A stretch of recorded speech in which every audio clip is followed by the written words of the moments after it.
ছেলেরে প্রশ্ন করে, তোর কাছে তোর বউ বড় না আমি বড়? আছে না নাই? এটা একটা প্রশ্ন হইল। তোর বউ বড় না আমি বড়? দুইজনেই বড়। দেখ, ছেলে সুন্দর উত্তর দিছে, আমার কাছে ভালো লাগছে উত্তরটা শুনে। এক মা প্রশ্ন করছে, তোর এতদিন আমি লালন পালন করে বড় করলাম, জীবন যৌবন তোর জন্য শেষ করলাম, আজকে বউ পাইয়া বউ তোর আপন হয়ে গেল।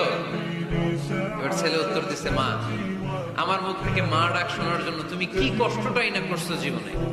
10 মাস আমারে পেটে ধারণ করলা, খাইতে পারো নাই, বমি করছো, খালি ওষুধ খাইছো, তোমার পেট কেটে আমারে বের করা হয়েছে, 2 বছর আমারে দুধ খাওয়াইছো, পেশাব পায়খানা পরিষ্কার করেছো।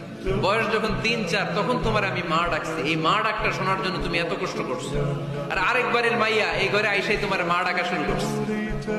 যেই মেয়েটা তোমারে মা ডাকে সে আমার আপন হবে না কেন মা? ঠিক কিনা?